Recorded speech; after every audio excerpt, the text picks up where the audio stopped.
Hello, friends, and welcome to Take Two for this Monday, the 21st of September, 2020. I'm Jeannie. I'm so glad you decided to come along for the ride today on this first day of fall. Well, I guess there's some who say last night at sunset it was fall, but whatever it is, I know we're feeling a little bit cooler here in Southeast Alabama, which is delightful. Well, as I said, I hope you're having a great day and that this is the beginning of a wonderful week for you. I know I've been extremely busy these last week or so. Over the weekend, we had company come. My cousin visited for a couple of days, and it was just really nice, but busy making special dinners and things like that.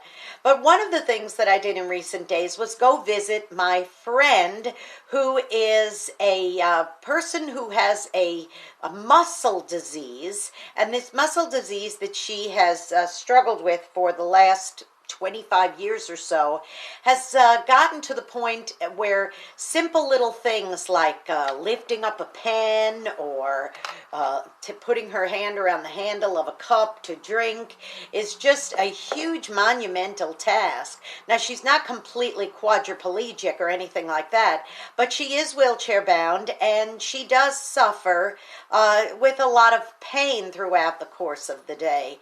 But she is one of the Darlene is her name, one of the most remarkable people, because she just keeps smiling through this.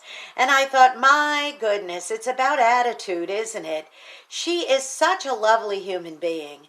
And when I go visit her to try to encourage her, what ends up happening is, with that constant smile and that constant happy demeanor that she has and grateful demeanor that she's alive, she ends up being the one blessing me. You know, it really is all about the attitude. And I learned so much on my last visit with her. I hadn't gone by to see her for a while because of COVID. And so now I felt like it was a safe thing to go over and visit with her. And when I did, still doing that social distancing and all that kind of stuff. But of course, I did have to help her a couple of times put a cup to her put her hands through the handle, and because her hand cripples up sometimes, and help her with the straw, take a sip out of her water bottle and that kind of thing. But I learned so much on this past visit because I hadn't seen her in several months, and being able, first of all, to go back and see her, I was so grateful. She was too. But it really was all about the attitude. And I thought, how many times do I complain and moan about the simplest little things?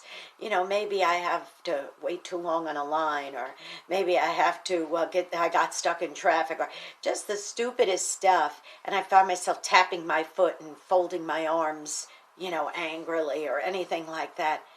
And here's this woman who, she's just a couple of years older than me, so she's had a big chunk of her adulthood snatched from her of the things that I take for granted every single day of my life.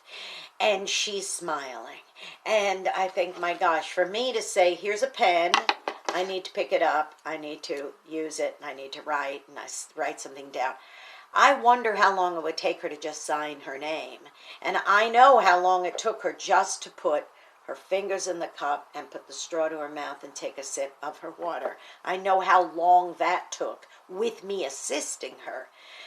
But I can take things like that for granted so easily on a daily basis.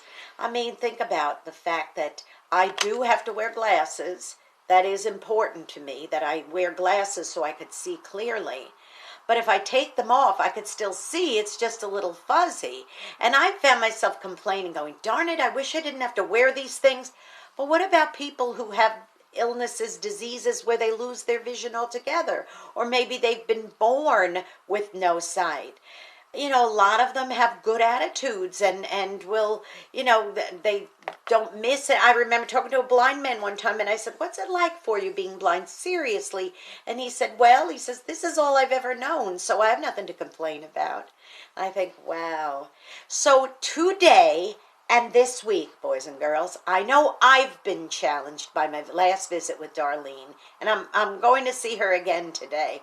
But one thing that I'm going to really, really challenge myself on this week, and I'm going to put the challenge out to you as well, is to stop when you get upset about simple little things. Stop and count your blessings and check your attitude and say, my goodness, if this person could be happy and have joy, even though their circumstances wouldn't dictate that ordinarily, then I could have a good attitude if I happen to be stuck at a red light, or somebody cuts me off on the road, or if I have to wait a little bit longer on the grocery line. I could still have a good attitude. Be grateful, be thankful, and let's all check our attitudes this week, okay? Now go be a blessing to somebody today, because you may end up being the only one who is. If you know somebody who is homebound or bedbound or could use a word of encouragement, maybe today is a good day for you to either do it if you're able, or if you're not, at least pick up a phone on a break, or go by, swing by and see them, or make an appointment to make sure that you get over to see them and be an encouragement to them, okay? Believe me, sometimes you really are the only one who can bless them, okay? So take that responsibility seriously. Don't forget to subscribe to my YouTube channel now, Jeanne Sigler, JeanneSigler. Hit the subscribe button, hit the notification bell. You will be notified every time I post another Take Two. Have a great week, everybody. Have a blessed week, and I will see you on Wednesday for Hump Day. I love you. Bye-bye.